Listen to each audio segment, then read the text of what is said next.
La misa es el centro de la experiencia católica romana y todos los católicos deben asistir semanalmente.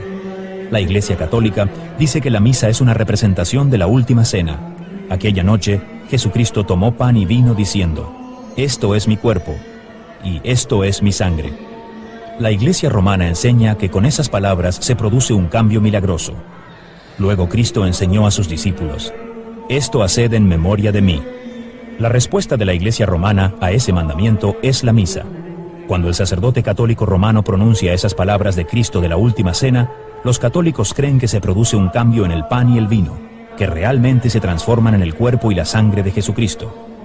El catolicismo romano enseña que un milagro se realiza cuando el sacerdote dice: «Tomad y comed todos de él, porque esto es mi cuerpo que será entregado por vosotros». La Iglesia Católica enseña que la hostia deja de ser pan y ahora es realmente el cuerpo de Cristo. Entonces, sencillamente teníamos que aceptarlo así. O sea, era difícil de creer, porque realmente comías y te daban a probar la forma. Y decías, antes de que fuera consagrada, tú te la daban a probar. Sí, es pan realmente, sabe a pan. Pero después de consagrada, cuando tú ibas a recibir la comunión, bueno, pues sigue sabiendo a pan. Si el pan y el vino son transformados en cuerpo y sangre de Jesús, ¿por qué no cambia su apariencia en la consagración en la misa?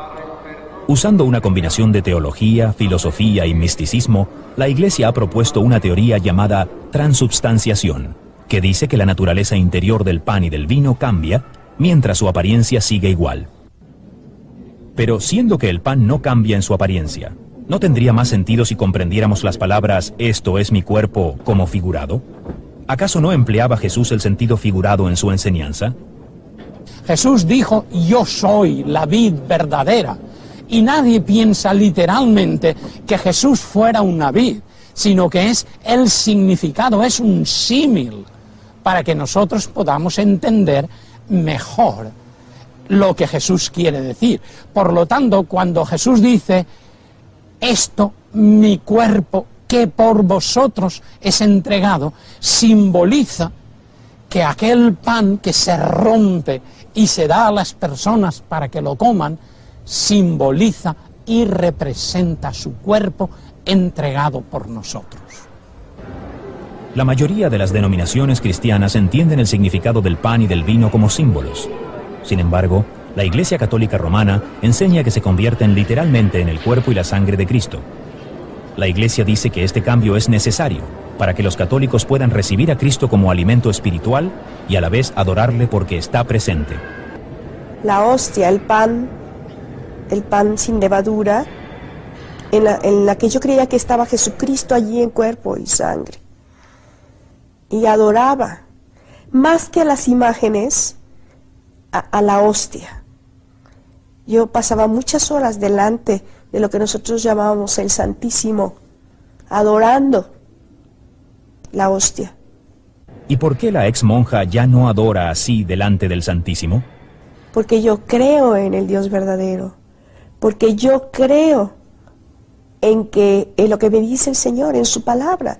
A través de toda la palabra dice: no te hagas imágenes.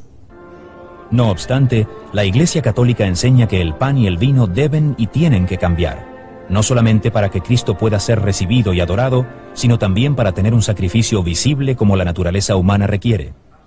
Cristo es ofrecido al Padre en cada misa mediante las manos del sacerdote, un sacrificio literal y real por los pecados de los vivos y los muertos. La Santa Misa, para los católicos, es realmente un sacrificio en el cual Cristo otra vez vuelve a ofrecerse en la cruz, pero es un sacrificio incruento, es decir, sin sangre. Es inconcebible que tenga que seguir muriendo cada día por nuestros pecados, como si su obra no fuera suficiente. Él necesita repetirla una y otra vez. ¿Qué es eso? Estamos minusvalorizando el sacrificio de Cristo en la cruz. No, Él es Dios, Él no es ningún hombre que murió por nosotros, Él es Dios, y su obra es suficiente de una vez para todas. Las Escrituras son claras, pero los errores persisten. El sacrificio de la misa continúa celebrándose, a pesar de las últimas palabras de Cristo en la cruz: «Consumado es». Las estatuas son tratadas como cosas sagradas, aunque los 10 mandamientos prohíben tanto el hacerlas como el inclinarse ante ellas y rendirles culto. María es proclamada como mediadora de toda gracia, a pesar de que el Nuevo Testamento enseña que solamente hay un mediador entre Dios y los hombres, Jesucristo hombre.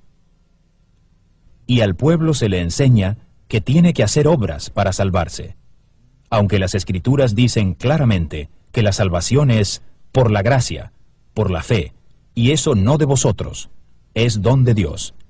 La creencia de que la naturaleza del pan cambia en la misa no fue añadida como dogma hasta el Concilio de Letrán en 1215, cuando por primera vez la Iglesia romana oficializó la teoría de la transubstanciación.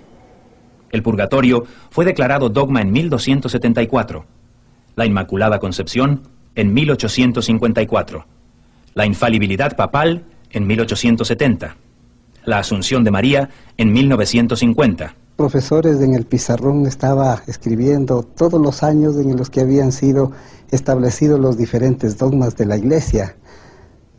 Y al final, luego que estuvo todo escrito, dijo, bueno, ¿qué sería de la Iglesia Católica si tuviéramos que anular todos estos dogmas? Y él mismo razonando dijo, yo creo que quedaríamos en nada.